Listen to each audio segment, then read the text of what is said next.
L'abolition de la peine de mort est un impératif moral. Elle représente un pas vers une justice plus humaine. Salut! Tu prépares ton examen régional et tu veux bien maîtriser l'incipit du dernier jour d'un condamné? Parfait! On va tout résumer ensemble, clairement, en 3 parties. Commençons par situer le passage. C'est la première chose qu'on te demandera à l'examen. L'œuvre et son auteur. Ce roman a été écrit par Victor Hugo, l'un des plus grands écrivains français. Il l'a publié en 1829, à Paris, pendant une période historique appelée la Restauration. À cette époque, la peine de mort était légale et courante en France. Les exécutions avaient lieu en public, sur la place de Grève, devant une foule de spectateurs. C'était un véritable spectacle macabre. Hugo, choqué par cette barbarie, décide d'écrire ce roman pour dénoncer la peine de mort. Et il fait un choix très malin. Il publie le livre sans signer son nom. Pourquoi? Pour que le lecteur ne juge pas l'auteur, mais qu'il ressente la souffrance du condamné. Où se situe ce passage dans le roman? Ce passage, c'est le chapitre 1. Le tout premier chapitre, on l'appelle l'incipit, c'est-à-dire le début du roman. C'est un moment clé, parce que c'est la première rencontre du lecteur avec le narrateur. Et cette rencontre est brutale. On est plongé directement dans la cellule du condamné. On appelle ça un début in medias res. Le lecteur entre au milieu de l'action, sans préparation. Le cadre spatio-temporel. Le lieu, la prison de Bicêtre, près de Paris, c'est un espace clos, sombre et hostile. Le temps, le narrateur dit « Voilà 5 semaines ». Il attend depuis 5 semaines dans sa cellule. C'est une attente interminable, écrasante. L'action, le condamné, seul dans son cachot, est enfermé avec une seule pensée, sa condamnation à mort. Il revit son procès, décrit sa souffrance et oscille entre le souvenir de sa vie d'avant et la réalité horrible de sa cellule. Partie 2. Identification du texte. Passons maintenant à la deuxième partie, identifier le texte. C'est-à-dire quel type de texte c'est, qui parle, comment et dans quel but. Rappelons que Dernier jour d'un condamné est un roman à thèse. C'est un roman qui défend une idée, qui porte un message. Ici, le message d'Hugo est clair. La peine de mort est inhumaine et doit être abolie. Le narrateur. Le narrateur est le condamné lui-même. Il dit « je ». C'est ce qu'on appelle un narrateur-personnage.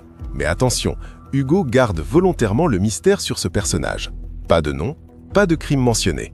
C'est une stratégie volontaire. Hugo veut empêcher le lecteur de se dire « il l'a mérité ». En effaçant l'identité du criminel, le condamné devient un miroir universel. Il représente tout être humain face à une justice qui tue. Le texte utilise la focalisation interne. Ça veut dire qu'on voit tout à travers les yeux et les pensées du condamné. On ne ressent que ce qu'il ressent. On est enfermé dans sa conscience, exactement comme le condamné est enfermé dans sa cellule. Le type de texte.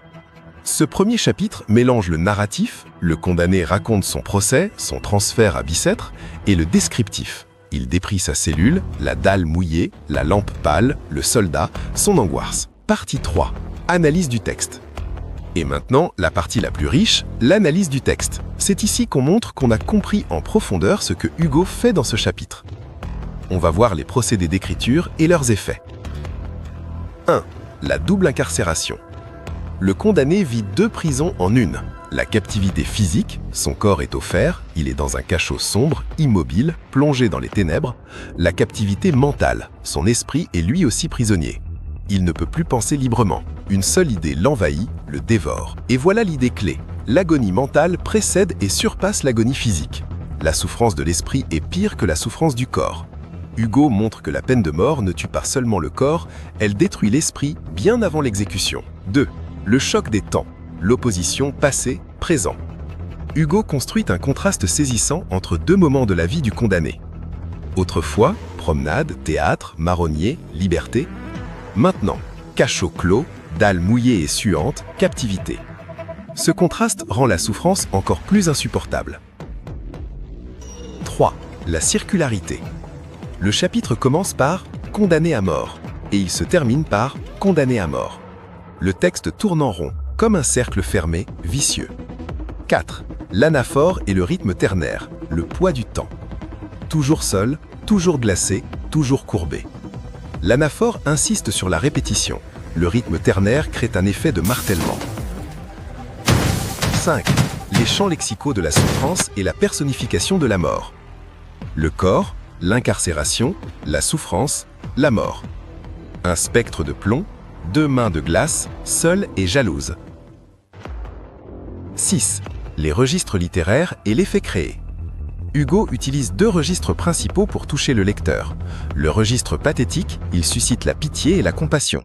Des expressions comme « moi misérable » montrent la vulnérabilité du condamné. On souffre avec lui.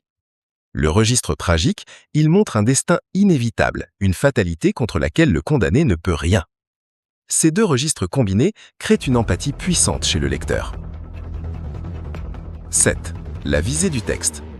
Le but de ce texte n'est pas seulement de raconter une histoire, c'est un réquisitoire implicite contre la peine de mort.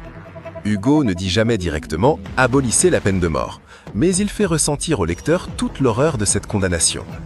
Le lecteur, après avoir vécu cette agonie de l'intérieur, arrive de lui-même à la conclusion « c'est inhumain, ça doit cesser ». C'est ça la force de ce texte. La littérature devient une arme politique.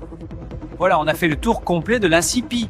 Résumons en une phrase. L'incipit du dernier jour d'un condamné enferme le lecteur dans la conscience d'un homme à l'agonie pour mieux dénoncer la barbarie d'une justice qui tue. Maintenant, tu as toutes les clés. La situation du passage, l'identification du texte et l'analyse détaillée. Mon dernier conseil ? Entraîne-toi à reformuler ces idées avec tes propres mots. C'est comme ça qu'on progresse et qu'on brille le jour de l'examen. Tu es capable, tu es prêt. Fais-toi confiance. N'oublie pas, like, partage et abonne-toi pour d'autres cours. À très bientôt.